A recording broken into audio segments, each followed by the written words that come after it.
Você já ouviu falar com certeza daquele termo que fala precisão cirúrgica? Com certeza aqui no Almanac Militar também você já curtiu inúmeros vídeos em que pequenas unidades, pequenos grupos, até homens de maneira solitária promoveram grandes mudanças no contexto do qual eles estavam inseridos. Estou falando sim das unidades de operações especiais e em específico as unidades de nível 1 das grandes nações. No vídeo de hoje eu vou trazer um grande documentário com um compilado de operações especiais conduzidas por unidades de alto nível e que transformaram a história, sem a necessidade de grandes batalhões, divisões ou grandes feitos militares. Fique agora com um documentário a respeito das missões mais audaciosas das operações especiais globais.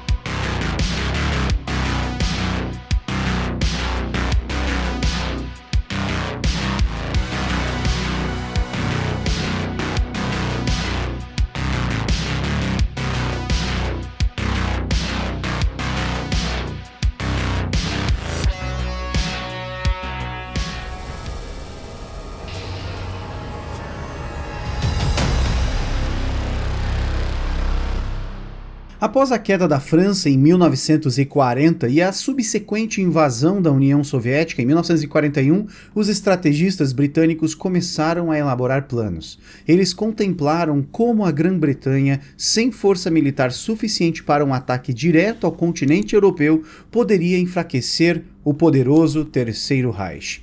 Sua solução foi uma estratégia tripla: um bloqueio naval robusto, bombardeios aéreos incessantes e uma abordagem mais discreta, a subversão contínua do controle nazista nos países ocupados. Este método encoberto foi empreendido pela Special Operations Executive, uma organização civil britânica responsável por missões de espionagem em todo o mundo.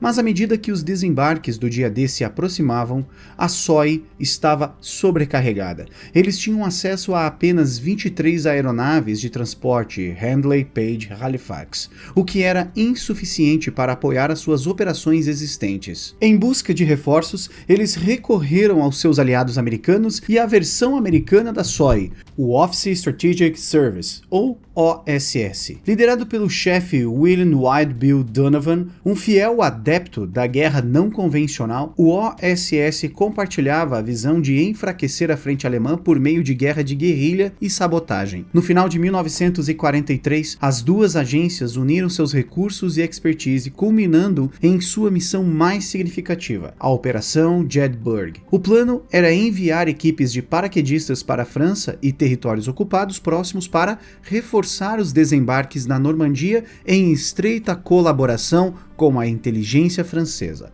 Isso deu origem ao Comando Secreto Jedburgh, situado dentro do quartel-general das Forças Especiais na Baker Street, em Londres. Enquanto isso, durante uma hora de almoço rotineira do outro lado do Atlântico, a atenção do operador de rádio de 21 anos, Robert Keogh, foi capturada por um anúncio no alto-falante do refeitório. Era um chamado às armas, buscando operadores de rádio em excelente condição física e prontos para uma missão no exterior. Eles precisariam passar por uma série exaustiva de testes para aprimorar as suas habilidades técnicas.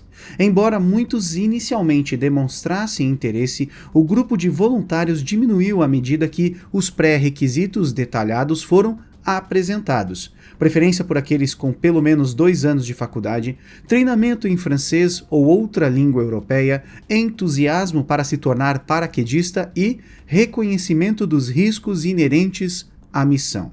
Para aqueles que permanecessem determinados, uma entrevista pessoal e uma bateria de avaliações físicas e psicológicas os aguardavam. Após sobreviver a essa rigorosa seleção, Keogh se viu a caminho de Washington, capital. E lá, o grupo cresceu, com a inclusão do pessoal do Signal Corps, da Força Aérea e até mesmo da Marinha, totalizando cerca de 40 operadores de rádio, cada um tão habilidoso quanto Keogh. Desse grupo, apenas 28 concluíram o treinamento. Eles foram então informados sobre a verdadeira natureza de sua missão, tornarem-se comandos do OSS, peças fundamentais em uma operação ultra secreta. Considerando que o OSS era uma entidade amplamente desconhecida do público na época, essa revelação gerou mais perguntas do que respostas. Então, em 23 de dezembro, com uma mistura de excitação e apreensão, Keough e seus companheiros de recrutamento embarcaram no Queen Mary. Eles estavam prestes a embarcarem numa viagem tumultuada através da vasta extensão do Atlântico Norte. Em janeiro, Keough começou o seu treinamento intensivo com os outros operadores de rádio selecionados para a missão Jedburgh, perto de Hallen-on-Thames, a aproximadamente 65 quilômetros a oeste de Londres. A região, celebrada em tempos de paz por suas regatas, abrigava numerosas casas de campo inglesas, agora requisitadas pelo exército. Lá, Keough passou semanas aprimorando suas habilidades de rádio e familiarizando-se com códigos e cifras essenciais. Uma parte crucial do seu treinamento foi dominar o chamado JetSed, um rádio especializado fundamental para a comunicação com o quartel-general das Forças Especiais em Londres. Cada equipe Jedburgh seria composta por 3 homens, um comandante, um oficial executivo e um operador de rádio JetSed não comissionado. A composição da equipe era internacional. Um oficial seria americano ou britânico, enquanto o outro seria do país onde operariam. A missão central dos Jedburghs era clara: conectar-se com grupos de resistência locais em territórios ocupá-los, informá-los sobre os planos aliados, coordenar o suprimento de armas e outros itens essenciais e, crucialmente, estabelecer canais de comunicação robustos. Se a situação exigisse, esses operativos de elite até assumiriam a liderança das unidades de resistência local. À medida que o grupo coletivo se reunia, eles mergulharam em um treinamento colaborativo profundo. Seu regime abrangia uma gama de habilidades, desde combate corpo a corpo, manobras anfíbias e escalada de montanhas até código Morse, navegação, explosivos e táticas de camuflagem. O treinamento complementar envolvia conversas com mulheres francesas nativas para aprimorar as suas habilidades no idioma francês, uma prática solidificada durante os exercícios em equipe. Grande ênfase era dada no treinamento de paraquedismo. Enquanto alguns oficiais eram paraquedistas experientes, muitos dos operadores de rádio estavam experimentando a sensação de voo pela primeira vez. Os organizadores dos Jedburgh disseram aos homens que as equipes deveriam se organizar por conta própria, em vez de serem designadas pela equipe. Durante um dos exercícios do centro de treinamento de Milton Hall, Keough foi designado com um capitão britânico, Adrian Weiss, e um tenente francês, Paul Aguirrec. O fraco domínio do inglês por Aguirrec incentivou os 2 falantes de inglês a trabalharem em seu francês. Seus companheiros de equipe eram muito mais experientes. O capitão Weiss, de 26 anos, estava de volta de outra incursão de comando na costa norueguesa, enquanto o mais misterioso tenente Aguirre, de 32 anos, havia sido convocado para o serviço no final dos anos 30, servindo na França e no norte da África antes de se voluntariar para os Jedburghs, chegando bem a tempo para a escola de sal. Uma semana depois, o francês e o britânico perguntou ao americano se ele queria se juntar à sua equipe. Ele concordou. O jovem Keough estava contente, pois a dupla o havia impressionado mais do que todos os homens com quem já trabalhara antes. Para confundir a inteligência alemã, as equipes Jedburgh eram conhecidas por codinomes, que geralmente eram primeiros nomes, com alguns deles de medicamentos e outros nomes aleatórios. A equipe de Keough, Weiss e Aguirre era o chamado time Frederick. Na noite de 5 de junho, no dia em que a primeira equipe da Operação Jedburgh, codinome Hug, saltou de paraquedas na França ocupada, perto de Châteauroux, na noite anterior aos desembarques aliados na Normandia, a equipe Frederick foi convocada para apreender e conhecer a sua própria missão. Os homens foram apresentados primeiro ao funcionamento do SAS, o Serviço Aéreo Especial do Exército Britânico. Eles aprenderam sobre suas origens e sua crucial colaboração com o OSS e a SEO. Conhecido por suas operações audaciosas atrás das linhas inimigas, particularmente durante a campanha no norte da África, o SAS havia solidificado uma reputação de habilidade e ousadia inigualável. Na Península Bretã, no noroeste da França, o SAS pretendia estabelecer 2 bases seguras. Jingson estava localizada no sul da Bretanha, enquanto Samwest estava na porção norte.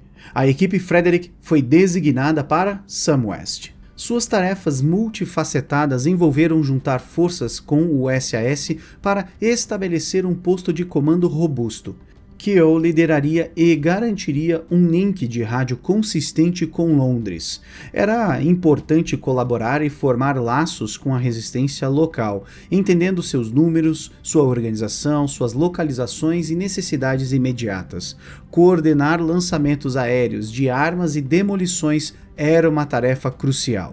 Eles também assumiram o papel de fornecer treinamentos em armas e equipamentos para os chamados Maquisards, grupos guerrilheiros da resistência francesa. Embora houvesse alguma tensão sobre o relacionamento entre o SAS e as equipes Jedburghs, todos os homens sabiam sobre o objetivo comum da sua organização. Se bem-sucedidos, eles proporcionariam um meio de entrar em uma região chave da França ocupada. Cada membro da equipe Frederick foi equipado com armas pessoais para a missão de alto risco, incluindo o fuzil M1 Carbine e a pistola Colt 1911. Equipamentos e suprimentos adicionais seriam lançados por via aérea para apoiar os seus esforços. Além disso, para auxiliar os combates da resistência, muitos dos quais ainda tinham famílias para sustentar, cada oficial usava um cinto de dinheiro. Com a luz baixa da sala de briefing, alguns mapas espalhados à sua frente e o peso da missão pressionando as suas mentes, a equipe Frederick enfrentou uma verdade assustadora. Eles estavam realmente preparados para os desafios que os aguardavam na França ocupada? Na profundeza da madrugada de 9 de junho de 1944, a equipe Frederick finalmente saltou de paraquedas na França ocupada pelos nazistas. Uma vez no solo, Keogh notou duas figuras emergindo das florestas próximas. No momento em que estava prestes a alcançar a sua pistola no coldre, ele acabou reconhecendo os homens como dois Maquisards da resistência francesa e foram ali para apoiá-los. Após se reagruparem e receberem comida e abrigo, Keogh, dentro de 2 dias, estabeleceu com sucesso contato de rádio com Londres, transmitindo uma mensagem. Abre aspas. Chegamos com segurança com todos os contêineres e equipamentos. Contatamos grupos locais, grandes possibilidades na áreas de Coteau du Nord. Enviem equipe JED e armas. Fecha aspas. Sua perigosa jornada de 10 dias os levou então através das florestas densas que ofereceriam proteção contra o reconhecimento alemão, mas também apresentariam desafios. Os sons de disparos distantes eram um lembrete constante da presença alemã à espreita. Ao longo da jornada, a equipe Frederick tinha 2 objetivos: fornecer armas e munições aos resistentes a partir de lançamentos aéreos aliados e coordenarem esses grupos para ataques direcionados contra os alemães. Com o passar dos dias, a equipe então orquestrou vários lançamentos aéreos com múltiplas fugas estreitas das patrulhas alemãs nas proximidades. Seu vínculo com os Maquis se fortaleceu e Keogh, Aguerry e Weiss encontraram consolo na camaradagem de seu propósito compartilhado. No entanto, seus esforços não estavam isentos de problemas. Certa vez, a chamada Milice, uma milícia francesa pró-alemã, interceptou um lançamento aéreo na região de Dinant, apreendendo armas e suprimentos cruciais para os aliados. Embora seu foco principal fosse apoiar os Maquis, a expertise da equipe Frederick também foi utilizada em outros lugares. Em uma operação impressionante, eles guiaram a destruição de uma ponte perto de Saint-Malo, impedindo a retirada das forças alemãs. Contudo, seu maior desafio ainda estava por vir na península de Paimpol, uma região fortemente defendida por tropas alemãs. A importância estratégica da península, juntamente com a ameaça que representava para as colunas de blindados americanos, a tornava um ponto vital. Entendendo a importância deste local, Keogh transmitiu 2 mensagens para Londres detalhando a situação precária, particularmente desta área onde os alemães causavam grandes estragos na população local. Em um movimento estratégico, blindados americanos com artilharia colaboraram com os Maquis e a equipe Frederick. Com um apoio aéreo aliado, essa coalizão montou uma ofensiva formidável contra as forças alemãs na península. A subsequente rendição de mais de 30 prisioneiros de guerra alemães sinalizou uma mudança monumental. Os opressores agora seriam derrotados. derrotados. Com sua missão na península cumprida, a equipe Frederick celebrou seus sucessos com os maquis. As emoções estavam à flor da pele enquanto despedidas eram trocadas. Enquanto Weiss e Keogh voltavam para um debriefing na Inglaterra, Aguerri partiu diretamente para Paris. Embora muitos acreditassem que a pressa de Aguerri para Paris fosse impulsionada pela iminente libertação, um segredo mais profundo estava por vir. O verdadeiro sobrenome de Paul era Bloch ou Rock, revelando então a sua herança judaica. Essa identidade havia sido cuidadosamente protegida por aqueles que sabiam, permitindo-lhe atuar comumente durante a ocupação nazista. Sua preocupação imediata era a segurança de seu pai em Paris. Quando o trio se reuniu novamente, a sua bravura foi reconhecida com a Cruz de Serviço Distinto Americana, a Cruz de Guerra Francesa e a menção nos despachos britânicos. Ao longo do restante de 1944, mais de 90 equipes Jedburghs tomaram os céus, saltando para o coração da França ocupada. Essas equipes de elite desempenharam um papel fundamental na sabotagem das linhas de comunicação do inimigo e impediram a destruição em massa da infraestrutura crucial pelos alemães em retirada. Suas operações clandestinas, juntamente com os grupos operacionais do OSS, obrigaram os alemães a redirecionar recursos militares importantes das frentes de batalhas principais para aquele fronte. Do outono de 1944 até a primavera de 1945, a Holanda também sentiu o impacto de 8 equipes Jedburghs ativas. E em um testemunho de sua adaptabilidade e alcance, em 1945, viu equipes Jedburgh, ou pelo menos grupos moldados por seu treinamento rigoroso, operarem nos cantos mais distantes do Sudeste Asiático, incluindo a Indochina Francesa, ocupada pelos japoneses. No entanto, à medida que a maré da guerra virava e as forças aliadas avançavam, afunilando os territórios onde os Jedburghs operavam, essas missões clandestinas chegavam ao fim. As origens do nome Jedburgh permanecem envoltas de certo mistério. Alguns argumentam que foi uma referência ao J-Jour, o equivalente francês do dia D militar nos Estados Unidos. Outros especulam que foi uma escolha arbitrária de uma lista de substantivos. Mas uma teoria que se popularizou traça o nome de volta a uma pequena cidade na fronteira escocesa. Lá durante o século XII, os escoceses locais então travaram uma guerra de guerrilha contra os invasores ingleses. Segundo a lenda, esses guerreiros indomáveis brandiam seus machados Jedburgh com tal força que seus gritos na batalha instilavam terror nos corações dos adversários.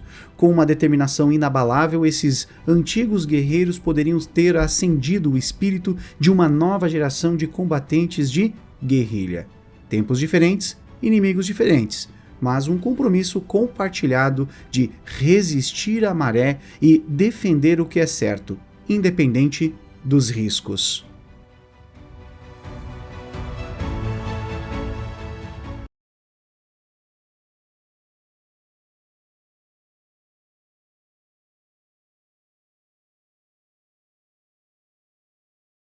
No meio da ofensiva do Tet, com certeza o episódio mais emblemático da Guerra do Vietnã, o Exército do Povo do Vietnã e a Frente Nacional para a Libertação do Vietnã, os Vietcongs, executaram um ataque conjunto brutal em toda a metade sul do país durante um suposto cessar-fogo.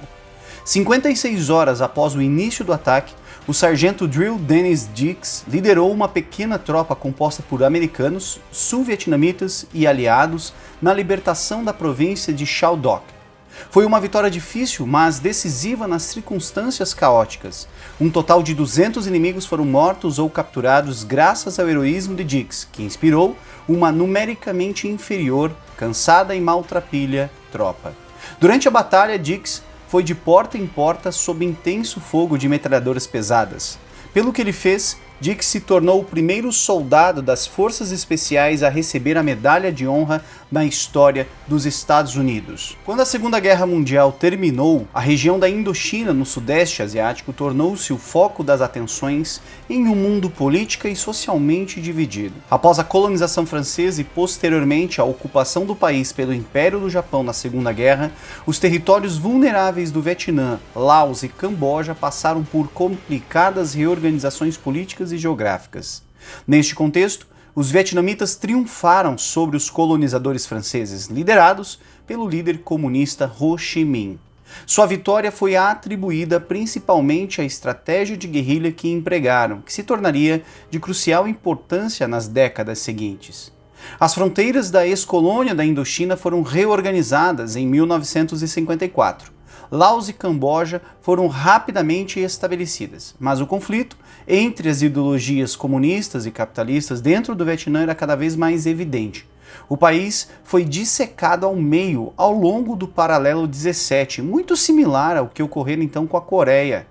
O paralelo dividiu a facção comunista ao norte, com a capital estabelecida em Hanoi, e os capitalistas ao sul, com a capital em Saigon. Um referendo estava previsto para 1956 para resolver a unificação ou então a separação definitiva das terras. No entanto, o Vietnã do Sul realizou eleições e fundou seu governo republicano em 1955, para grande desgosto dos comunistas que residiam no Sul. Assim, a resistência Vietcong nasceu. Os Estados Unidos começaram a apoiar o governo do Sul, à medida que a União Soviética e a vizinha China abasteciam o Norte, iniciando uma guerra exaustiva que se estenderia por 20 longos anos. No início de 1968, a Ofensiva Geral e a Revolta de Tet Mau Tan, tradução de Ano do Macaco, foram lançadas pelo Exército do Vietnã do Norte e pelas forças Vietcongs no Sul. No total, 38 das 52 capitais das províncias vietnamitas foram atacadas simultaneamente. A capital do Sul, Saigon, foi sitiada e até a embaixada dos Estados Unidos foi atacada.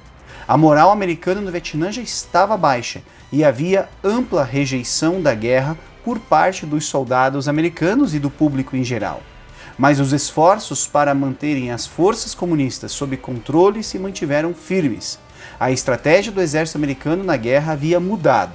Agora, a prática era enfatizar o treinamento de civis locais no Vietnã do Sul para assumir o controle de seu próprio país e defenderem seus ideais. E formar estes grupos de combatentes passou a ser uma tarefa para as Forças Especiais do Exército dos Estados Unidos. Drill Dennis Dix nasceu em 14 de dezembro de 1944 em West Point, Nova York, mas foi criado em Pueblo, no Colorado.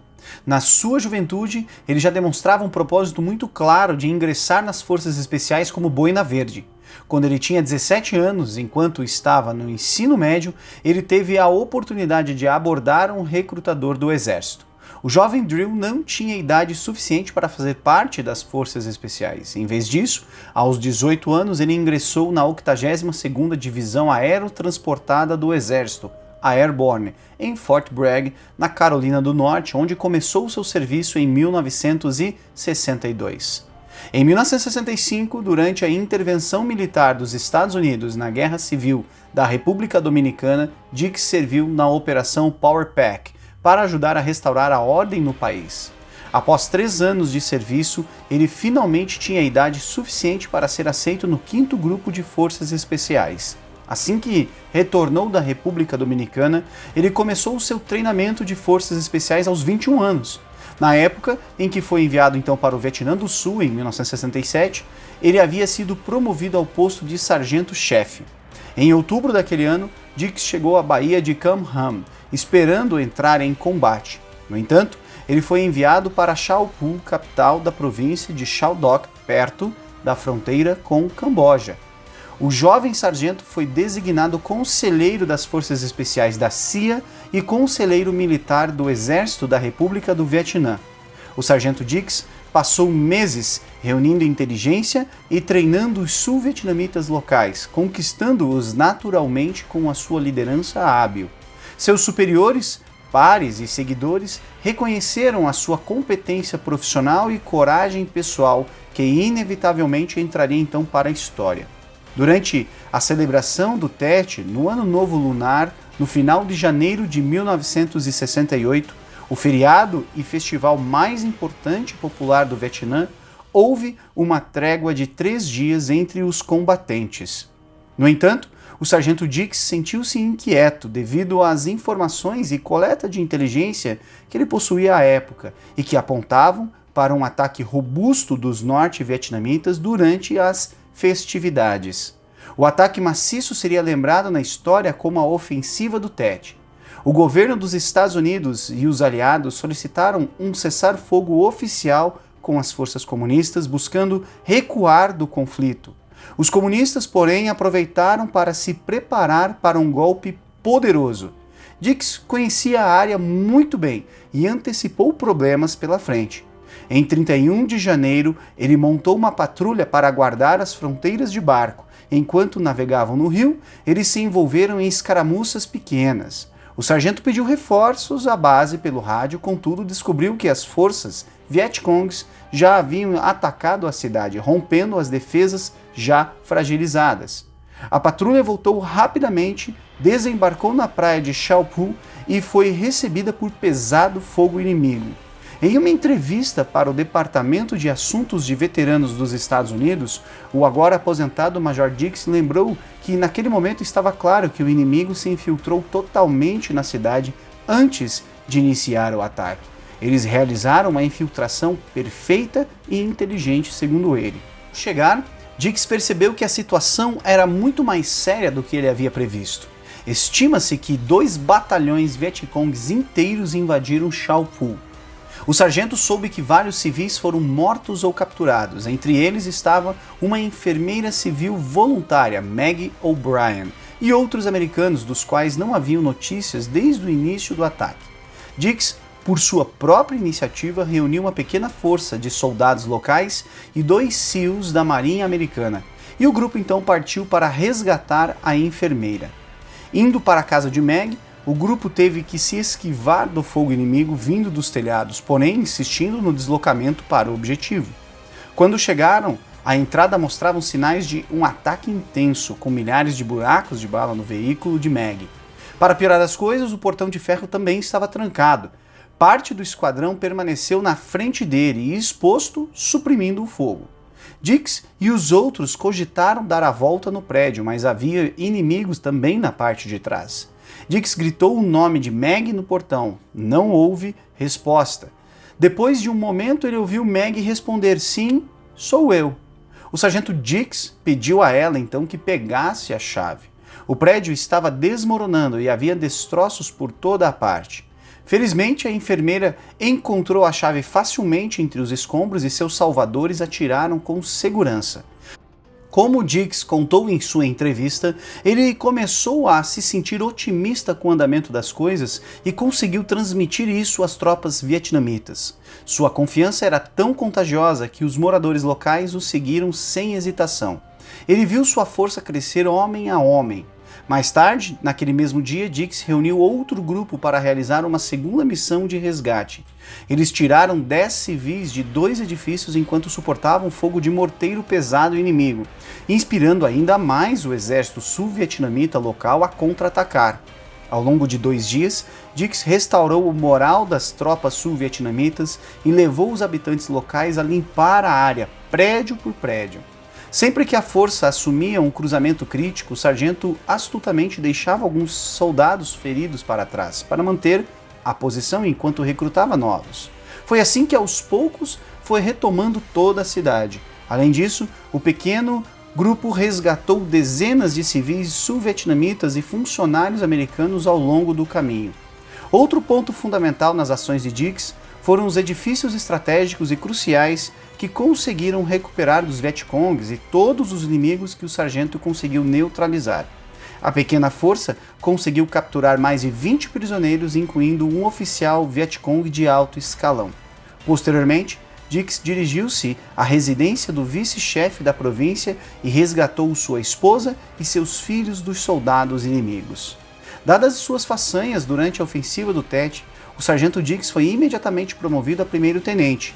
O sargento Dix também foi condecorado com a Cruz de Galantaria Vietnamita, e ao retornar aos Estados Unidos em 16 de janeiro de 1969, ele se tornou o primeiro soldado das Forças Especiais dos Estados Unidos a receber a Medalha de Honra.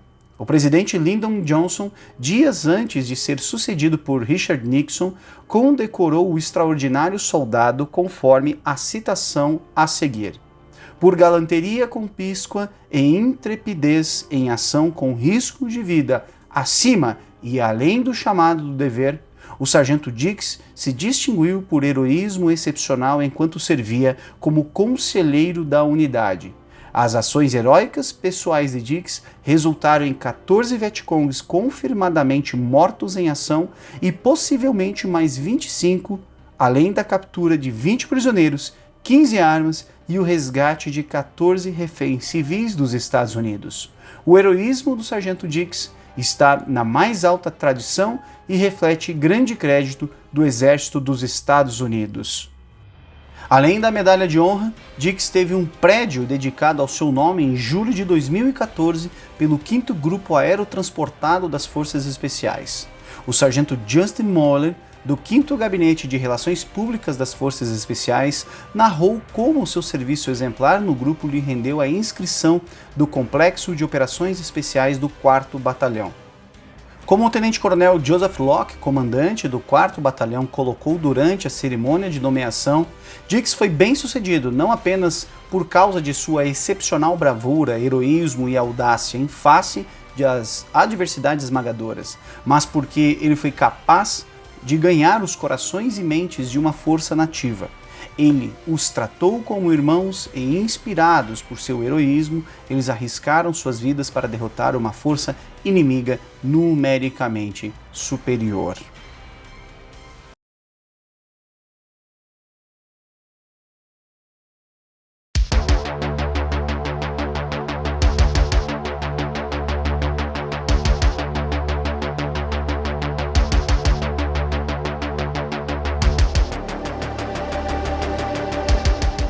No mundo das operações especiais, existem missões que se destacam mais do que outras, às vezes não por terem sido um sucesso, mas por terem sido um fracasso.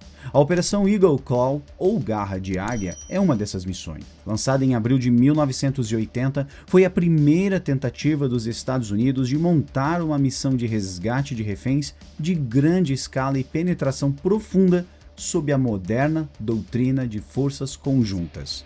Apesar de o conceito mal existir após a redução do efetivo pós-Vietnã, em 4 de novembro de 1979, 66 cidadãos americanos na Embaixada dos Estados Unidos em Teherã, no Irã, foram capturados por revolucionários islâmicos, que mantiveram 53 deles como reféns por mais de um ano.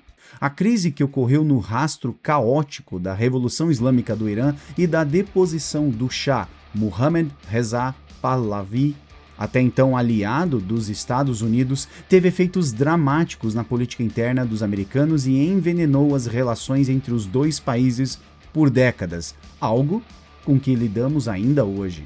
A missão de resgate para libertar os 53 reféns exigiu um planejamento meticuloso, uma execução impecável e uma coordenação entre ramos de serviço que não haviam treinado muito junto. Não existia um manual pré-existente. Em nenhum lugar do mundo, naquele momento, existia um conjunto de operativos especiais de tamanha complexidade. Eles tiveram literalmente que inventar um.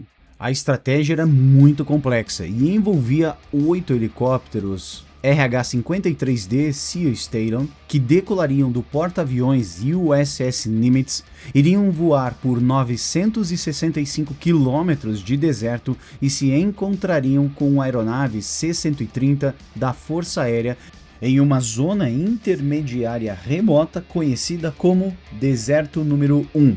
Literalmente, um deserto de sal a 321 quilômetros de Teherã.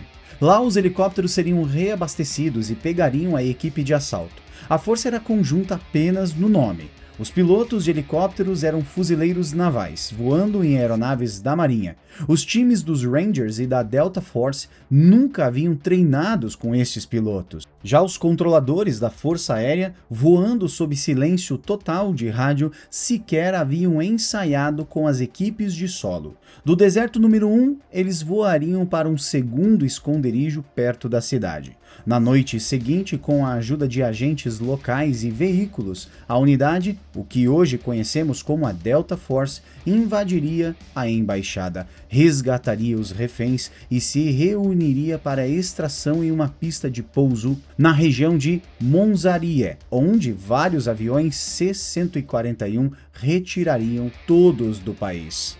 O coronel aposentado da Força Aérea, Bob Rayne, e piloto líder do C-130 naquela missão, resumiu a situação da seguinte forma, abre aspas, esta missão exigia muitas coisas que nós nunca tínhamos feito antes. Estávamos literalmente inventando à medida que nós avançávamos. Era muito audacioso, frágil e sem precedentes. Fecha aspas. E tudo tinha que ser feito sob o manto da escuridão, usando uma tecnologia de visão noturna que em 1980 não era nada boa. A força de resgate incluía a Delta Force, Rangers do Exército, pilotos de helicópteros dos fuzileiros navais, controladores de combate da Força Aérea e agentes da CIA em solo. Mas, apesar do nível de todos os envolvidos na operação, a missão foi costurada entre ramos e unidades que nunca haviam treinado juntos como uma força coesa,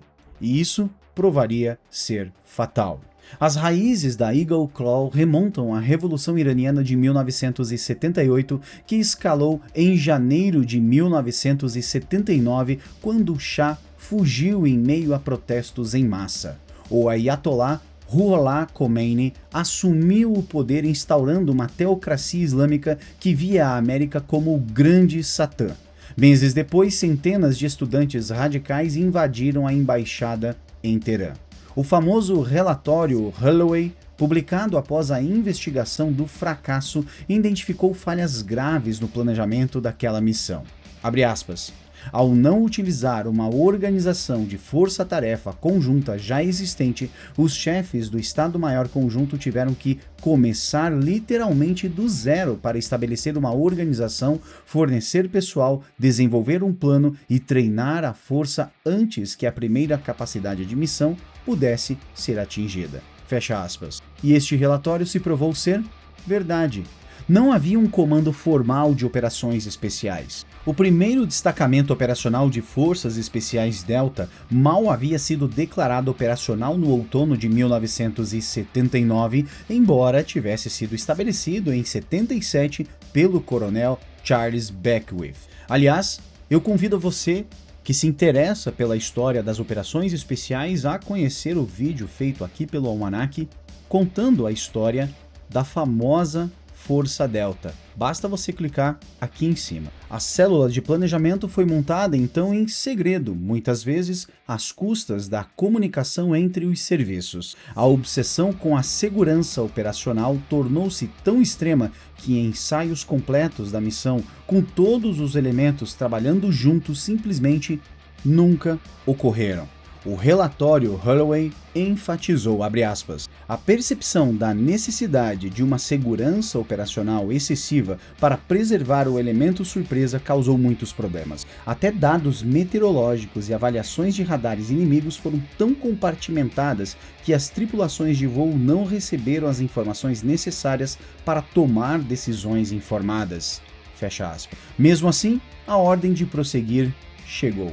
A missão foi marcada para o dia 24 e 25 de abril de 1980. Os C-130 partiram da ilha de Mazirah no horário, voaram fundo no Irã e pousaram no Deserto 1 sem incidentes. Mas a partir daí, os problemas começaram.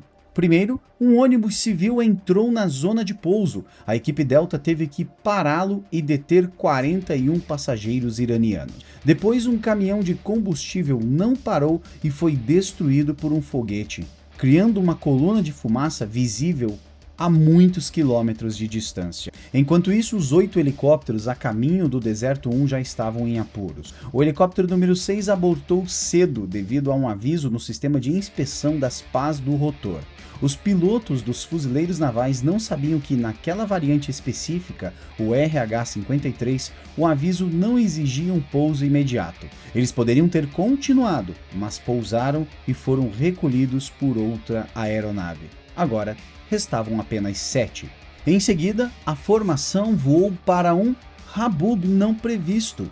Aliás, Habub é uma nuvem densa de poeira e areia que reduziu a visibilidade a quase zero. Literalmente uma tempestade de areia. Devido às pesadas restrições de comunicação e segurança, o piloto do helicóptero número 5 não sabia que estava a apenas 25 minutos do céu limpo no deserto número 1 e acabou dando meia volta em plena tempestade. Restavam apenas 6 helicópteros, o mínimo necessário para a execução do plano.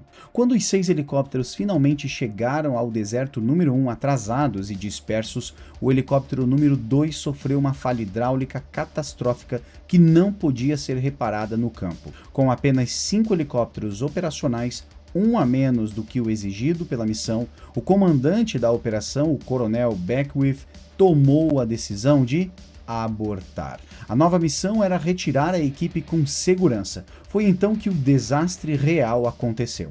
Enquanto o helicóptero número 3 se reposicionava para permitir a decolagem de um dos C-130, o seu rotor atingiu a asa do avião. A explosão resultante matou 8 americanos instantaneamente, 5 tripulantes da Força Aérea e 3 fuzileiros navais. O presidente Jimmy Carter dirigiu-se à nação horas depois, expressando a sua dor pelo sacrifício daqueles heróis. Na pressa da evacuação, materiais classificados e secretos, além de 5 helicópteros RH-53D, foram deixados para trás em pleno deserto iraniano. Aliás, os iranianos exibiram os destroços para o mundo inteiro.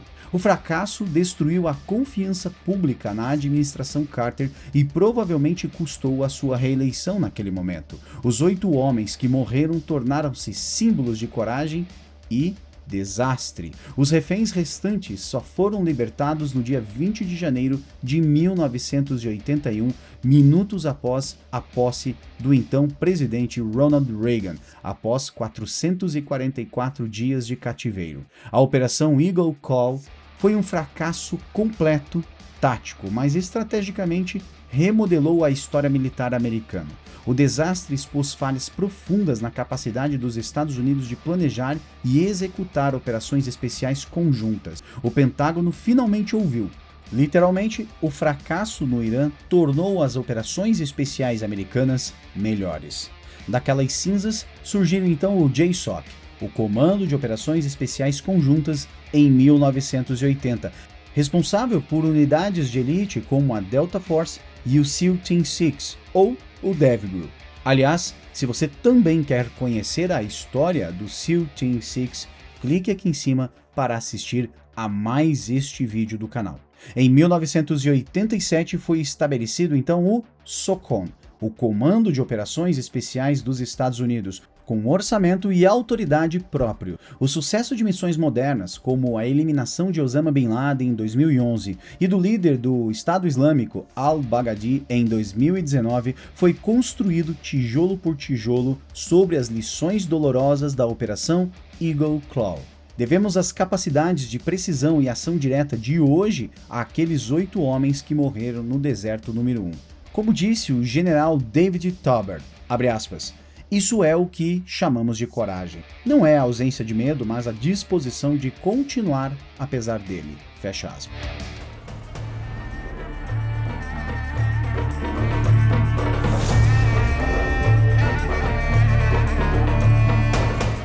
A gênese desta tragédia remonta à instabilidade crônica da década de 1970. O Afeganistão, historicamente um estado tampão no grande jogo entre impérios, viu a sua monarquia cair em 1973 por um golpe de Mohammed Daoud Khan. Embora inicialmente apoiado por marxistas do Partido Democrático Popular do Afeganistão, Daoud tentou afastar-se de Moscou, gerando tensões que explodiram na Revolução de Saur em abril de 1978. O novo regime de Nur Muhammad Taraki tentou impor reformas radicais como a redistribuição de terras e a educação laica, que colidiram frontalmente com as tradições islâmicas rurais. Contudo, a maior ameaça era interna. A facção Khalq de Taraki e Hafizullah Amin travavam uma luta fratricida contra a facção Parkan de Babrak Karnal. O ponto de ruptura vai ocorrer em setembro de 1979, quando o implacável Hafizullah Amin tomou o poder e orquestrou a morte de Taraki por sufocamento. O ato vai horrorizar o Kremlin, especialmente Leonid Brezhnev, que havia garantido pessoalmente a segurança de Taraki. Vários relatórios do KGB vão começar a pintar Amin como um líder errático e perigoso, cujas purgas destruíam o exército afegão e alimentavam uma insurgência islâmica perigosa na fronteira sul-soviética. O temor final era geopolítico. Moscou suspeitava que Amin pudesse mudar de lado na Guerra Fria, permitindo que a CIA instalasse bases no Afeganistão para substituir as perdas no Irã pós-revolucionário. Embora evidências posteriores nunca tenham confirmado que Amin era um agente americano, a paranoia foi suficiente para que o Politburo autorizasse a sua eliminação no dia 12 de dezembro de 1979. O plano tático, codificado como a Operação Tempestade 333, era a peça central de uma invasão maior chamada de Operação Baikal 79. Isso visava assumir o controle de 20 instalações vitais em Cabul, incluindo os Ministérios da Defesa e do Interior, o Quartel-General do Serviço de Segurança CAD e os centros de rádio e televisão. Para o assalto ao palácio, os soviéticos reuniram uma força heterogênea de aproximadamente 660 homens contra uma guarnição defensiva de mais de 2.000 soldados afegãos. A força de ataque contava com 25 operadores do Grupo Grom Alpha do KGB, além de 30 especialistas em sabotagem do Grupo Zenit e 87 paraquedistas da 9ª Companhia do 345º Regimento Aerotransportado. O componente mais importante e singular naquele momento, no entanto, era o Batalhão Muçulmano, uma unidade de 520 soldados das repúblicas da Ásia Central, recrutados por sua semelhança física com os afegãos, treinados em segredo absoluto pelo coronel Vassily Kolesnik e pelo major Habib Kalbaev. Tudo isso para a limpeza de edifícios e um duro combate urbano previsto. O alvo era uma fortaleza quase inexpugnável. O palácio de Tajbeg situava-se no topo de uma colina íngreme, acessível por uma única estrada sinuosa, vigiada por metralhadoras, tanques e campos minados. A defesa era composta pelo 21º Regimento de Guardas Presidenciais, uma unidade de elite dedicada à proteção pessoal de Amin. Diante desse cenário, o KGB tentou inicialmente uma solução silenciosa. Horas antes do ataque, um infiltrado iria envenenar a refeição de Amin durante o almoço de Estado. Ironicamente, a falta de comunicação interna no governo soviético quase arruinou o plano.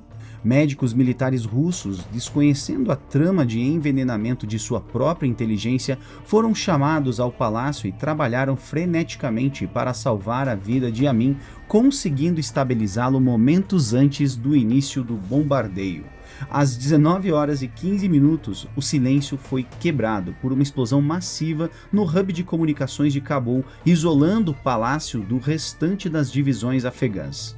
2 foguetes vermelhos riscaram o céu, dando o sinal para o início do avanço daqueles blindados soviéticos. Veículos blindados BMP-1 transportando as equipes Grom e Zenit subiram a colina sob fogo intenso enquanto os sistemas antiaéreos ZSU-23-4 Shilka saturavam as janelas do palácio com milhares de projéteis de 23 mm, criando um efeito psicológico devastador. Lançadores de granadas AGS-17 e foguetes RPG-18 foram utilizados para limpar telhados e abrir brechas nas paredes. Uma vez dentro do edifício, o combate tornou-se uma dança letal em ambientes confinados. Equipados com pesados capacetes de titânio e coletes balísticos que as metralhadoras afegãs não conseguiam penetrar, os operadores russos avançavam sala por sala. Nas escadarias transformadas em armadilhas, os soviéticos literalmente cozinhavam granadas RGD-5 para que explodissem no ar, impedindo reações dos defensores. Amin foi encontrado no segundo andar, ainda grogue pelo envenenamento, e foi morto por fogo de metralhadora ou por uma granada lançada pelo tenente-coronel Alexander Plyuznin. No caos, a tragédia também não poupou os inocentes. Os dois filhos pequenos de Amin morreram por estilhaços, e o médico soviético que ironicamente o salvara horas antes, o coronel Viktor Kuznetsov, foi morto por fogo amigo de seus próprios compatriotas, sendo postumamente condecorado com a Ordem da Bandeira Vermelha. O risco de fratricídio foi uma constante durante os 40 minutos daquela operação. Como muitos soviéticos usavam uniformes afegãos ou trajes civis para infiltração, todos receberam braçadeiras brancas para identificação. Mesmo assim, o comandante tático geral, o coronel Grigori Boyaranov, foi morto por seus próprios soldados que o confundiram com um oficial inimigo. No restante de Cabul, o sucesso foi similarmente violento. O Ministério do Interior caiu após uma breve resistência e a histórica fortaleza de Balar-Hissar foi palco de um massacre onde 700 paraquedistas afegãos foram mortos ou capturados após se recusarem a depor as suas armas. A eficácia tática foi recompensada com o mais alto título da nação. 4 oficiais foram nomeados heróis da União Soviética: o coronel Grigori Boyarinov, póstumamente, o organizador do batalhão muçulmano Vassily Kolesnik, o major Evald Kozlov, que liderou a invasão física, e o capitão Viktor Karpukin, cuja coragem sob fogo foi decisiva. Militarmente, a Operação Tempestade 333 validou a doutrina soviética do chamado golpe de mão, demonstrando que uma força pequena e especializada poderia alcançar objetivos estratégicos em poucos minutos. Contudo, o sucesso tático mascarou um desastre estratégico e geopolítico monumental. Ao eliminar Amin e instalar o estado fantoche de Babrak Karmal, a União Soviética perdeu a sua legitimidade e passou a ser vista como uma potência invasora. O que deveria ser uma intervenção de 6 meses transformou-se em uma guerra de 10 anos contra os Mujahideen, apoiados pelos Estados Unidos através da famosa Operação Ciclone. Literalmente, o Afeganistão iria se tornar o Vietnã da União Soviética. O conflito resultou em 15 mil mortos soviéticos e na criação do famoso termo Cargo 200, um termo militar soviético que surgiu nesta guerra e que designa o transporte de corpos de soldados mortos em combate em caixões de zinco. Esse termo se tornou um eufemismo para o significado de mortos em ação e permanece em uso na Rússia, além dos estados pós-soviéticos, para se referir às baixas militares. Tudo isso acabou acelerando o colapso econômico e político da própria União Soviética naquele contexto. A lição final da Operação 333 permanece atual. Uma tempestade tática pode até derrubar um palácio em menos de 1 hora, mas as nuvens que ela carrega podem obscurecer o futuro de uma nação por gerações.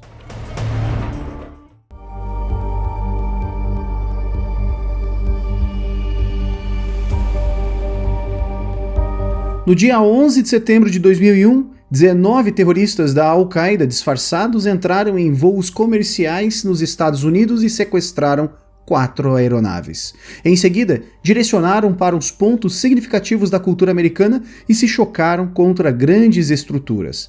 2 aviões bateram nas torres do World Trade Center, causando o colapso das mesmas. Horas depois, outro se chocou contra o prédio do Pentágono e um outro tinha como objetivo a Casa Branca, mas os passageiros conseguiram subjugar os terroristas a tempo, mas não o bastante para se salvarem, caindo em um campo na Pensilvânia. Cerca de 3.000 pessoas morreram nos ataques de forma brutal e em uma escala que nunca havia sido feita. Os Estados Unidos, a maior potência do mundo ocidental, fora diretamente atacada com seus símbolos de supremacia militar e econômica sendo demolidos por um grupo revoltoso do outro lado do mundo.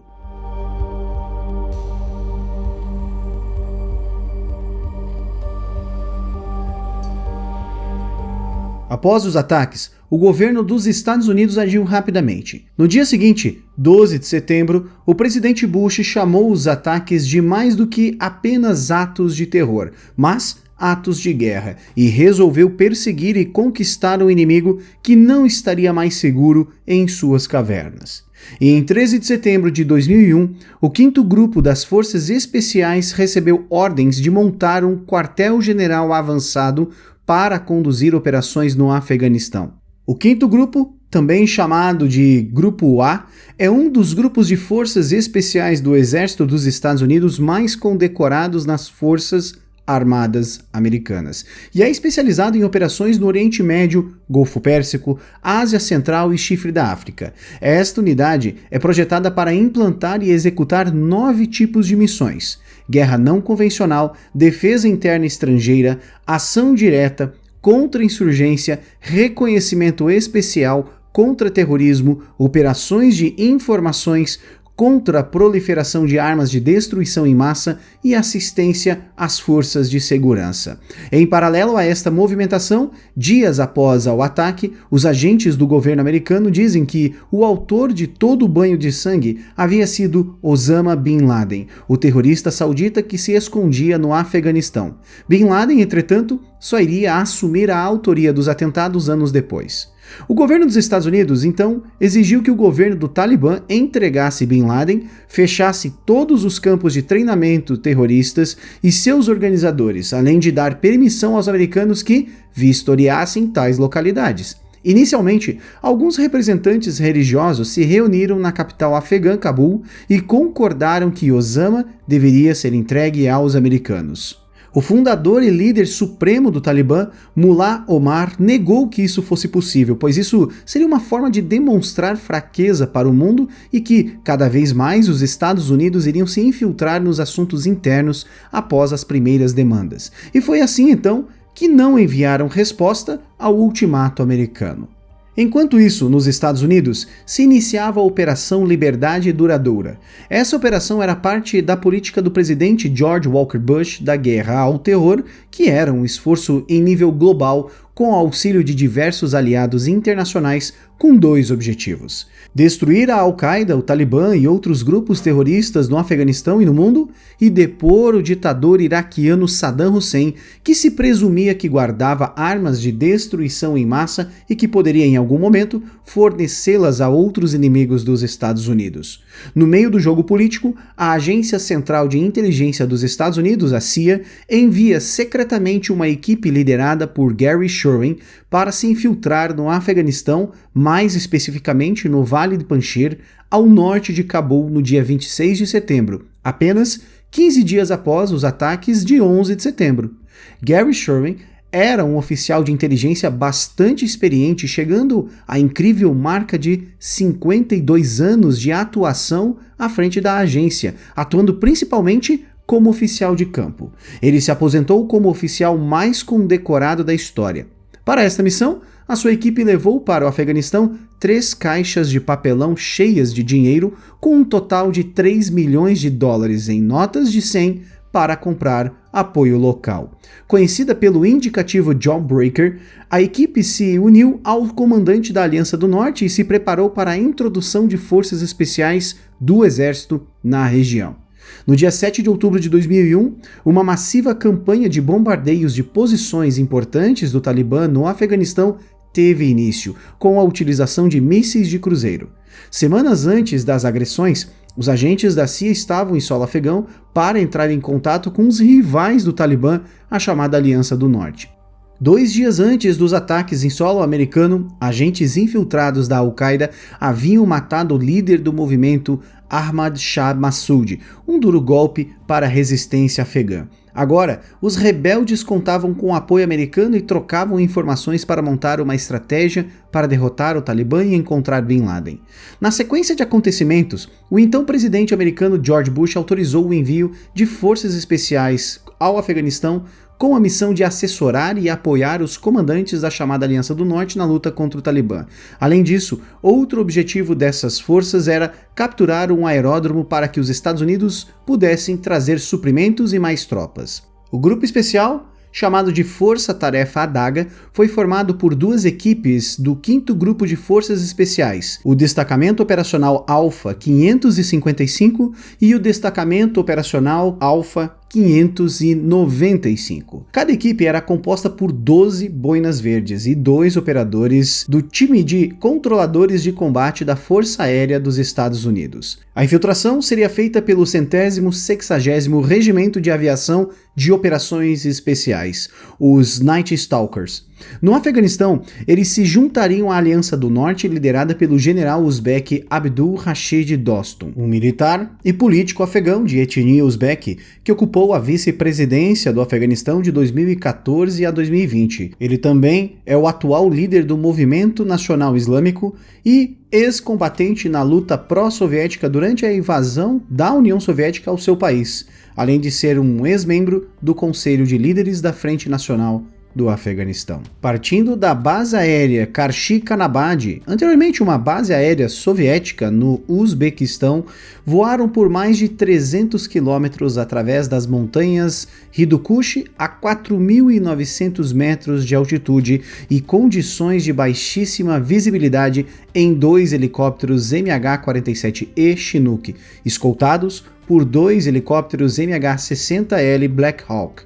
Foram lançados às 2 horas da madrugada de 19 de outubro de 2001, a cerca de 80 quilômetros de Mazar-e-Sharif, no Vale Dari as-Sulf. Ao chegar, descobriram que o único meio de transporte adequado ao difícil terreno montanhoso do norte do Afeganistão eram os pequenos cavalos afegãos, garanhões que tendiam a lutar entre si mesmo quando os soldados estavam montados. O único que tinha alguma experiência com cavalos era o capitão Mark Nutt, comandante do destacamento operacional Alfa 595, que tinha crescido em uma fazenda.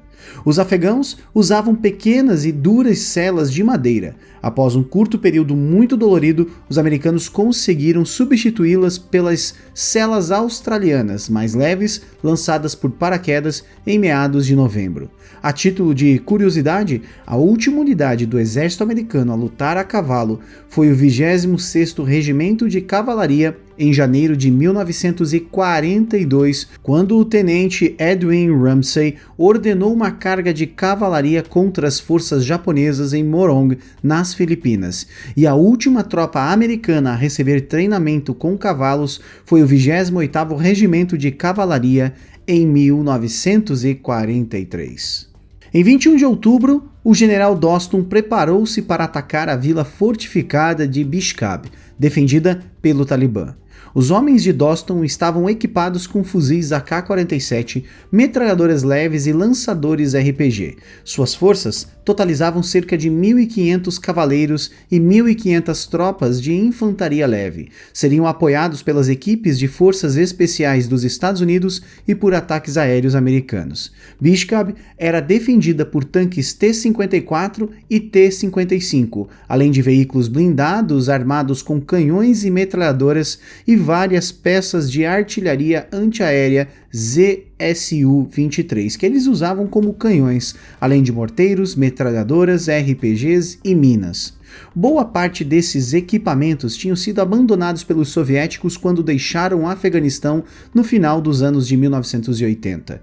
Para chegar ao inimigo, as forças de Dostum deveriam cruzar uma área aberta de 1,6 km de largura através de 7 colinas, cada uma com 15 a 30 metros de altura e espaçadas em cerca de 180 metros, portanto, totalmente expostas ao fogo inimigo. apoiadas pela Força Aérea Americana, empregando as chamadas munições guiadas de precisão. Em 18 horas eles destruíram mais de 20 blindados e 20 veículos de apoio. Muitos talibãs depuseram armas e fugiram ou fizeram um pacto com Dostum para unir suas forças. Para os operadores americanos, a situação parecia uma mistura de carga da Brigada Ligeira, ocorrida na Guerra da Crimeia em 1854, com a carga de Piquet na Batalha de Gettysburg, além da Batalha de Fredericksburg, ambas ocorridas na Guerra Civil Americana. A situação era tão caótica que, num determinado momento, eles ouviram um rugido alto. Não identificaram o que era, até que viram entre 500 e 1.000 soldados da Aliança do Norte avançando a cavalo. O sargento Bart Decker, controlador de combate da equipe de operações especiais da Força Aérea Americana, relatou, abre aspas, "Isso era inacreditável em 2001. Olhamos uns para os outros e dissemos, estamos testemunhando uma carga de cavalaria", fecha aspas. O capitão Nutt, que durante sua carreira militar trabalhou com diversos grupos étnicos, relatou que os afegãos eram guerreiros extremamente corajosos. Ele diz que testemunhou várias ocasiões em que eles passaram pelo seu flanco para atacar veículos blindados ou armas de defesa aérea, matando as tripulações e capturando a arma para o seu próprio uso. Uma das principais funções das equipes, com o apoio dos operadores dos comandos de operações especiais da Força Aérea Americana, era requisitar e direcionar ataques aéreos. As Forças Armadas Americanas vinham bombardeando o Talibã há algumas semanas, mas em uma terra de cavernas, montanhas e pequenas aldeias era muito difícil distinguir os alvos. Portanto, as equipes identificavam alvos inimigos e coordenavam os ataques aéreos. Eles também solicitavam e guiavam lançamentos de suprimentos. O foco dos operadores da Força Aérea Americana era fazer essa interface ar-terra. E o interessante é que essa foi a primeira vez que os bombardeios B-52 foram usados para apoio aéreo desde a Guerra do Vietnã. Quando a Aliança do Norte atacou Kobaki, a 121 quilômetros ao sul de Mazar-e-Sharif, os americanos usaram os designadores de alvo a laser Soflan, chamados de marcadores de aquisição de alvos a laser das Forças de Operações Especiais, para identificar os alvos para os ataques aéreos. Na sequência desses ataques, Dostum lançou uma carga de cavalaria. Membros do Oda 595 ajudaram na batalha. Nas 2 primeiras semanas, o 595 foi complementada por outros 2 homens das Forças Especiais, elevando o seu número para 14. Eles se dividiram em 4 equipes de 3 homens e se espalharam por mais de 60 quilômetros, em alguns casos com 12 a 18 horas de distância a cavalo uma da outra. Cada equipe assessorava um comandante da Aliança do Norte, coordenando ataques aéreos e reabastecimento das forças. Em 2 de novembro, uma terceira equipe, a Oda 534, foi inserida para apoiar o general Atta Mohammed, da Aliança do Norte. Posteriormente, ela se juntou à Oda 595 e à Oda 555, além do general Dostum nos arredores de Mazar-e-Sharif. Por volta de 6 de novembro, a Aliança do Norte rompeu as defesas do Talibã no distrito de Dar es-Saf, na província de Samanga, a 200 quilômetros de Mazar-e-Sharif. As 3 equipes participaram da captura e guiaram centenas de munições guiadas por laser de 2.000 libras lançadas por bombardeios B-1B e o B-52 contra as posições do Talibã. Em 10 de novembro, Mazar-e-Sharif foi liberada. Basicamente, eles misturaram táticas do século XIX com armas do século XX e tecnologia do século XXI na forma de GPS, comunicações e via satélite, além do poderio aéreo. Mesmo assim, apesar de todo o equipamento de alta tecnologia levado ao teatro de operações, os leves e confiáveis garanhões do Afeganistão foram essenciais para o sucesso da missão e, devido a eles, esses homens ficaram conhecidos como soldados a cavalo. Em homenagem às primeiras equipes que atuaram no pós-11 de setembro, foi construída uma estátua de bronze próximo ao Marco Zero em Nova York. A estátua, chamada de Oppresso Liber, para libertar os oprimidos, o lema das Forças Especiais do Exército Americano em latim, mostra um soldado das Forças Especiais a cavalo. Ela é popularmente conhecida como Horse Soldier. Após ver uma foto do Oda 595 cavalgando mostrada pelo então secretário de Defesa americano Donald Rumsfeld em uma entrevista coletiva em novembro de 2001, o escultor Dewey Blumberg decidiu fazer a escultura. O trabalho foi custeado por membros de empresas financeiras de Wall Street. Much has been said in recent days about the caves where bin Laden's men have held out for so long, but tonight for the first time we can show you. Esta é uma daquelas histórias que poderiam facilmente serem transformadas em um filme de ação de muito sucesso, repleto de tensão e vários momentos decisivos. Após a eliminação quase completa do grupo Talibã que dominava grandes porções do território afegão, os Estados Unidos e seus aliados precisavam redirecionar seus esforços para um outro conflito de extrema importância estratégica. Desta vez, com o objetivo específico de capturar o homem mais procurado do mundo.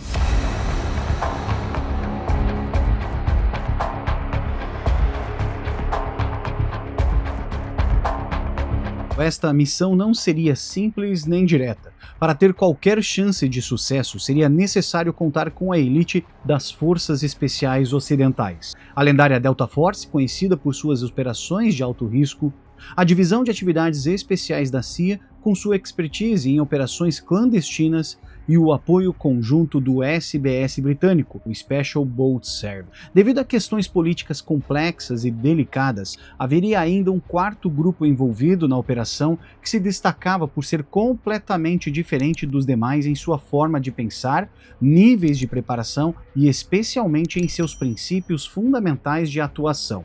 Este deveria ser o momento decisivo. Uma operação que poderia colocar um fim definitivo à extensa caçada por Bin Laden. Contudo, devido a complicações políticas inesperadas e à interferência problemática deste quarto grupo de apoio, o que deveria ter sido um sucesso histórico acabou tornando-se uma operação frustrada, deixando o gosto amargo de uma oportunidade perdida. Após a histórica derrota do regime talibã pelas forças de operações especiais dos Estados Unidos, com ênfase especial na ação decisiva do 5º Grupo de Forças Especiais e dos agentes altamente treinados da Divisão de Atividades Especiais da CIA, uma presença significativa da Al-Qaeda ainda persistia no território afegão. Informações de inteligência da época indicavam fortemente que, entre esses elementos remanescentes, estava o próprio Osama Bin Laden, líder supremo da organização. Em dezembro de 2001, após um meticuloso trabalho de coleta e análise de inteligência,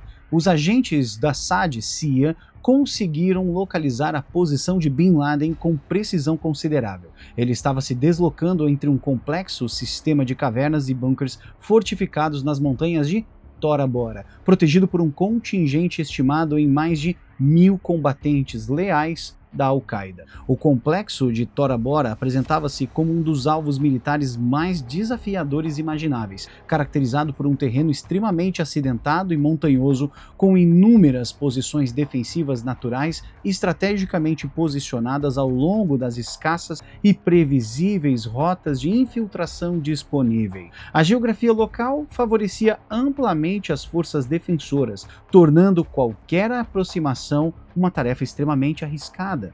Após cuidadosa deliberação entre comandantes militares e oficiais de inteligência, a decisão estratégica fora tomada. A Delta Force, considerada a unidade de elite das forças especiais americanas, seria designada para executar a missão crítica de caçar e capturar Bin Laden. O transporte da unidade foi planejado meticulosamente. A Delta foi levado para a base aérea de Bagram, no Afeganistão, utilizando 2 aeronaves MC-130 do AFSOC, especialmente configuradas para a missão, que também transportavam uma frota de picapes Toyota para a mobilidade terrestre. Quanto à descrição operacional, os operadores da Delta Force adotaram uma série de medidas de adaptação cultural, deixando crescer as barbas longas para se conformarem aos costumes locais afegãos, além de suas vestimentas, que foram cuidadosamente selecionadas para garantir uma integração perfeita com a população local.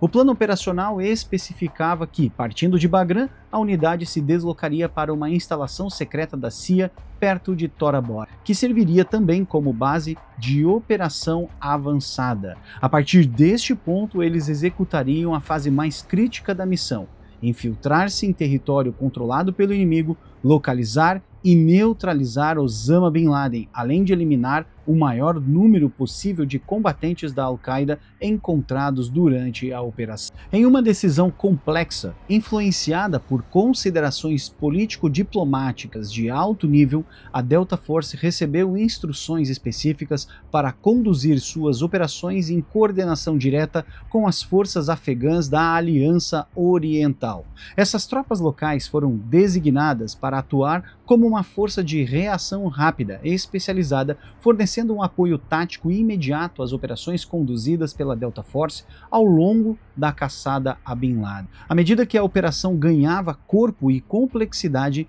os membros altamente especializados do SBS britânico, o Special Boat Service, foram estrategicamente convocados para fortalecer a missão. Um contingente selecionado de 12 comandos do SBS foi mobilizado, equipado com dispositivos avançados de sinalização e recebendo um suporte de inteligência especializado de pelo menos um operador do MI6, o Serviço de Inteligência Britânico, cuja experiência em operações clandestinas seria crucial para o sucesso da missão. Em sua fase inicial, os operadores do SBS foram metodicamente distribuídos em pequenas equipes táticas, estabelecendo uma rede coordenada de postos de observação, posicionados estrategicamente em elevações do terreno. Utilizando equipamentos de última geração, incluindo os sofisticados designadores laser Soflan, essas equipes coordenaram com precisão uma série de ataques aéreos devastadores, empregando diversas aeronaves de ataque, com ênfase especial nas plataformas AC-130, que neutralizaram sistematicamente as posições defensivas da Al-Qaeda. Conforme as rotas de acesso eram progressivamente asseguradas, as equipes compactas do SBS alcançaram uma integração tática precisa com a Delta Force e as tropas da Aliança do Norte, executando então um avanço meticuloso e persistente contra as posições inimigas fortificadas. Durante esse processo, estabeleceram uma rede ainda mais ampla de postos de observação, coordenando ataques aéreos cada vez mais precisos conforme progrediam por aquele território. Quando as operações nas montanhas foram finalmente concluídas, relatórios oficiais indicaram que um número significativo de combatentes da Al-Qaeda, estimado inclusive em centenas, havia sido neutralizado pelos ataques aéreos coordenados pelas forças especiais americanas e britânicas, além de um considerável contingente de prisioneiros capturados durante as operações terrestres. Mas, apesar da demonstração excepcional de força e coordenação das forças de operações especiais americanas e britânicas, o objetivo principal da missão, ou seja, a captura de Osama Bin Laden, não foi alcançado, pois o líder da Al-Qaeda conseguiu executar uma fuga elaborada através da fronteira. Os esforços meticulosamente planejados foram significativamente comprometidos por complexidades políticas inesperadas. A força combinada da Delta e do SBS, embora excepcionalmente treinada e equipada, possuía limitações numéricas que a obrigavam a depender fortemente do apoio das tropas locais afegãs. Essa dependência provou-se problemática. Isso porque os combatentes afegãos demonstraram um nível de comprometimento e urgência consideravelmente inferior ao das forças ocidentais na perseguição ao líder terrorista. Em momentos críticos, quando a força combinada se aproximava da posição de Bin Laden, as tropas afegãs mostraram relutância significativa em executar manobras decisivas para eliminar rotas de fuga ou conduzir operações de cerco. Particularmente problemática foi então a recusa categórica em realizar operações noturnas, um período crucial para esse tipo de missão. A situação piorou quando ficou evidente que os comandantes da Aliança Oriental priorizavam negociações diplomáticas com a Al-Qaeda em detrimento das operações militares em curso. Essa divergência fundamental de objetivos culminou em momentos de extrema tensão entre as forças afegãs e as equipes do Delta SBS, chegando inclusive perigosamente perto de um confronto armado entre aliados. Em última análise, as tensões persistentes e os atrasos operacionais resultantes desse relacionamento problemático, digamos assim, foram então fatores determinantes que contribuíram para o desfecho frustrado da operação. Esta operação enfrentou vários obstáculos significativos que culminaram em seu resultado insatisfatório. O primeiro fator crítico foi a gestão operacional inadequada por parte de alguns comandantes que demonstraram dificuldades notáveis em se adaptar às complexidades únicas daquela situação e também em tomar decisões estratégicas apropriadas quando era necessário. O segundo elemento complicador foi a interferência política excessiva em momentos cruciais, quando questões diplomáticas e negociações deveriam ter sido temporariamente deixadas de lado para priorizar a execução tática da missão. O terceiro aspecto problemático foi a dependência forçada de tropas locais, que, além de apresentarem níveis inadequados de preparação e comprometimento, mantinham relações culturais e históricas complexas com elementos próximos ao inimigo, criando um ambiente de desconfiança e hesitação que comprometeu significativamente a eficácia operacional. Esta série de circunstâncias adversas culminou em uma demonstração perturbadora de como, mesmo com recursos excepcionais à disposição, incluindo 3 das unidades de operações especiais mais prestigiadas e bem treinadas do mundo ocidental, falhas de liderança e complexidades político-operacionais podem resultar na perda da oportunidade de capturar o alvo de maior prioridade estratégica daquele período. E se você tem acompanhado os últimos vídeos aqui do canal do Almanac Militar, você vai perceber que nós já trouxemos a história das unidades especiais que estiveram envolvidas nesta complexa operação. Clique aqui na descrição deste vídeo para que você possa conhecer mais a história tanto da Delta Force, quanto do SBS, quanto da Divisão de Atividades Especiais da CIA.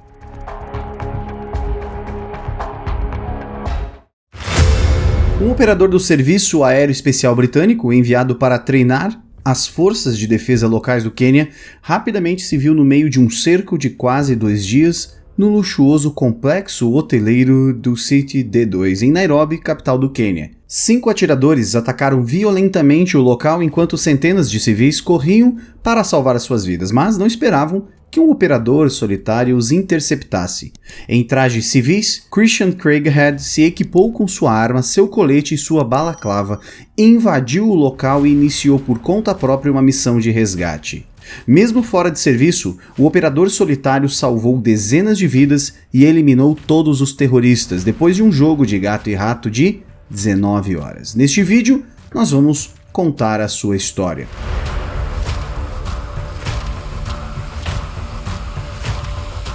Só em 2019, ocorreram mais ataques terroristas no Quênia do que nas últimas 5 décadas. Isso porque o período mais crítico ocorreu de maneira desenfreada a partir do fatídico bombardeio de Nairobi em 1975 até o ataque ao shopping Westgate em 2013.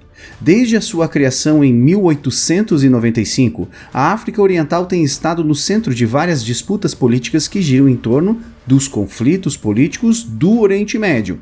Isso porque o Quênia permaneceu aliado dos governos ocidentais e também abriga vários interesses sensíveis de vários países, incluindo os Estados Unidos e o Reino Unido.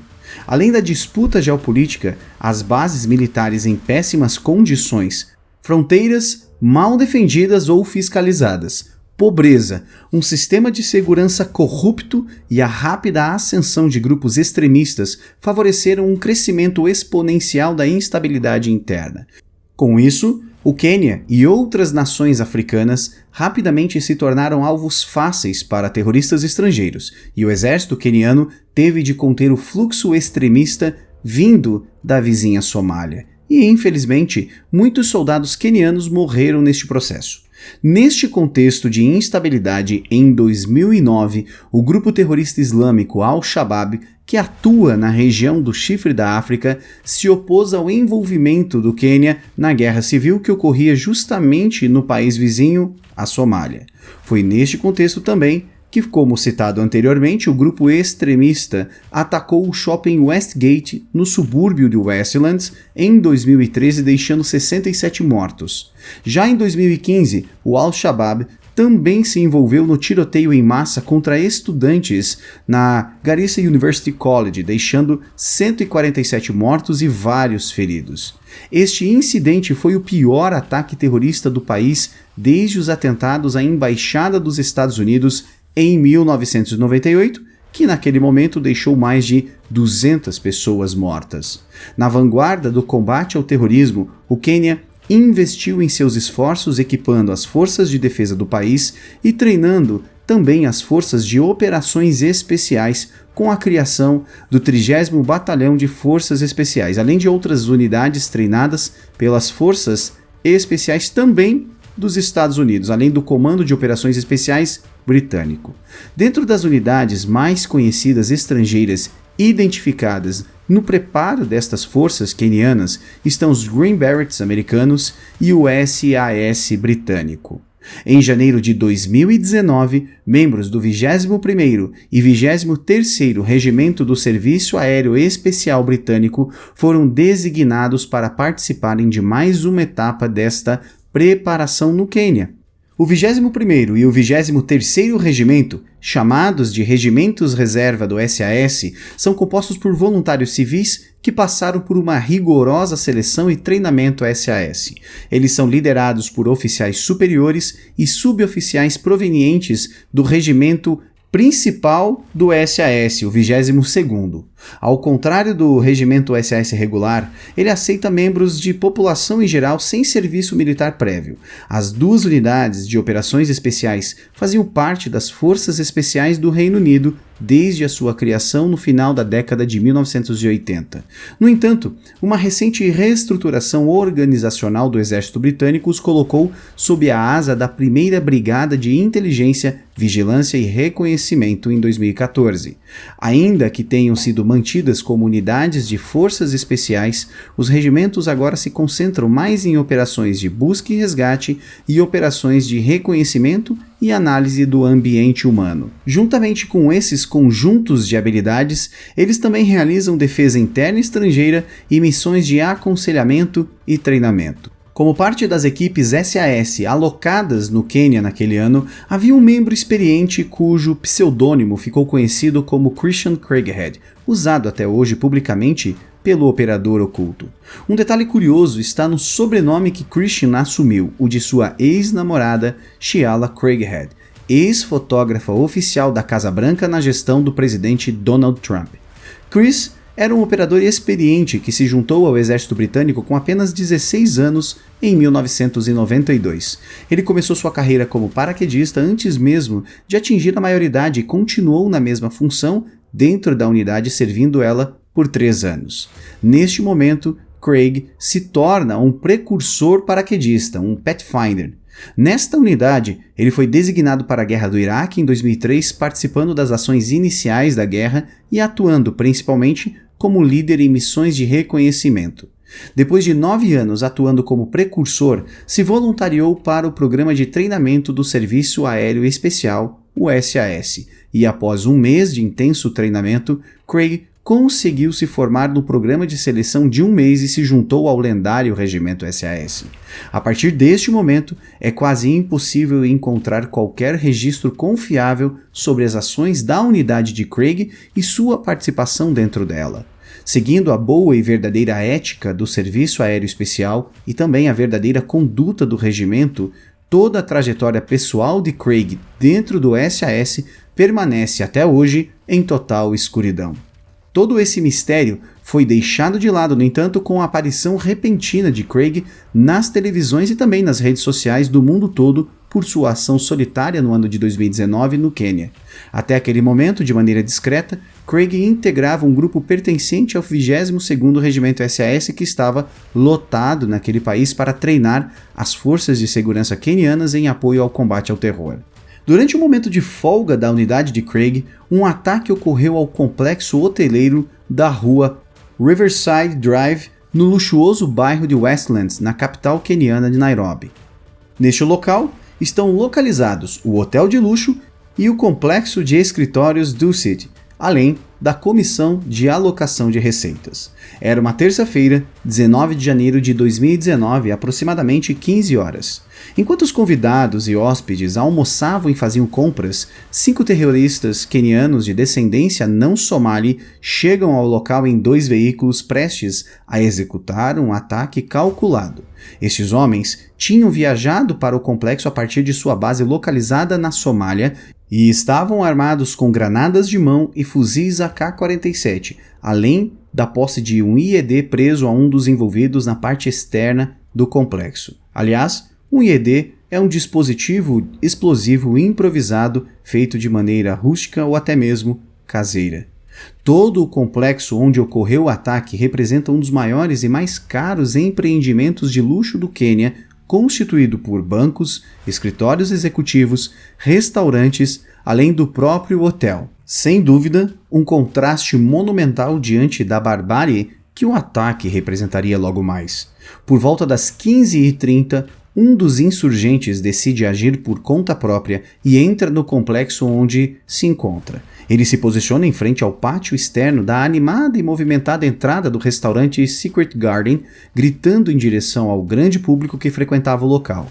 Ele começa uma frase gritando na língua Swahili quando, de repente, ele se explode. Uma vez que a explosão foi ouvida, os 4 homens restantes começam outro ataque. Atacam 2 policiais quenianos que guardavam o portão principal do complexo e então jogam granadas de mão em 3 carros que estavam sem vigilância, iniciando a fase 2 do plano de ataque. Estas 2 explosões foram para criar um pânico e confusão e de fato deu certo. Os 4 homens entram então no complexo e se dividem em 2 grupos indo em direção ao primeiro escritório para bloquearem o acesso principal. Neste momento, começam a atirar e a jogarem granadas para dentro enquanto todos os civis tentam escapar ou pedirem ajuda por qualquer meio necessário.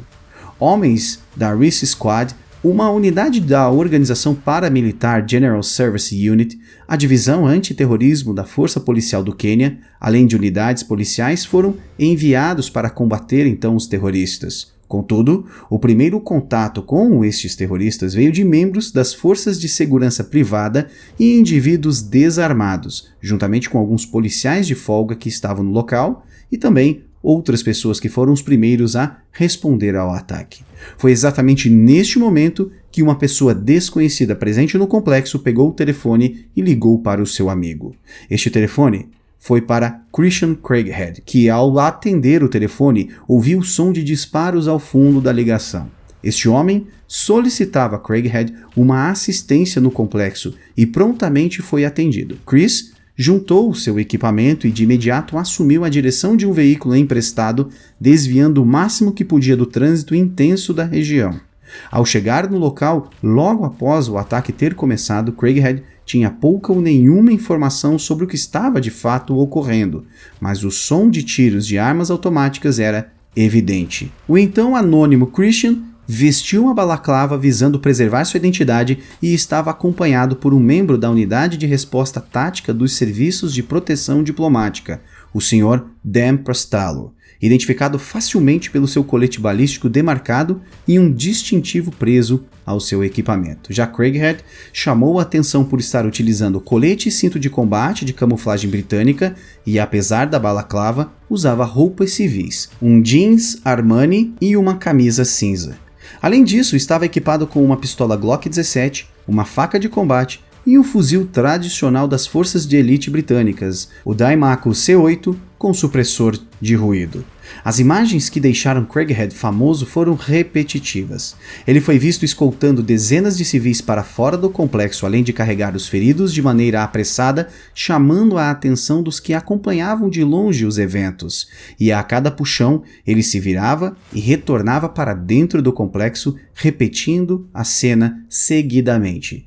Os habitantes locais e turistas ficaram espantados com um aparente estrangeiro que parecia estar sozinho e assumindo o controle da situação, liderando as equipes locais. Não demorou muito para os reforços aparecerem.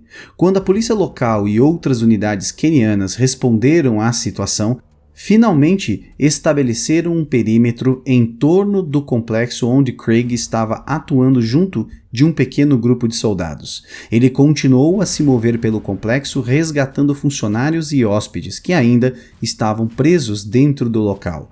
As imagens do evento mostram Craig, inclusive, deixando essas forças que o acompanhavam para trás para engajar solitariamente o inimigo. Neste processo de limpeza e varredura do local solitária, ele finalmente localizou os terroristas e rapidamente os enfrentou sozinho, matando 2 deles.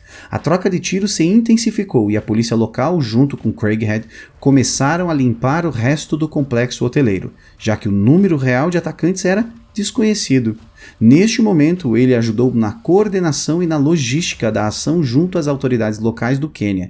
Christian seguiu de sala em sala procurando pelos terroristas restantes e forneceu aos civis restantes também uma escolta segura para o perímetro externo do complexo. Neste momento, enquanto se pensava que toda a ameaça havia sido neutralizada após algumas horas de tensão, com tiros e explosões, o silêncio novamente é quebrado. Novos tiros foram ouvidos na madrugada de 16 de janeiro, isso porque a polícia queniana localizou mais 2 homens armados em um quarto dentro do hotel. Depois de cercarem os homens, a polícia queniana prendeu os suspeitos feridos e por volta das 23 horas e 48 minutos, o governo queniano anunciou que o complexo hoteleiro finalmente estava seguro.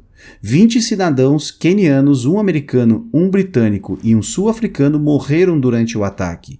O grupo terrorista Al-Shabaab emitiu um comunicado assumindo a autoria do atentado e afirmando que o ataque foi coordenado com a ajuda da Al-Qaeda, tudo como retaliação pela mudança da embaixada dos Estados Unidos em Israel. As ações heróicas daquele dia salvaram centenas de vidas e por sua coragem durante o cerco de quase 19 horas, Christian Craighead foi então premiado com a Cruz de Bravura Notável, a segunda maior honraria do Reino Unido. Ele se aposentou do SAS em 2020 e começou a escrever um livro sobre o evento intitulado Um Homem, que está atualmente pendente de aprovação do Ministério da Defesa britânico.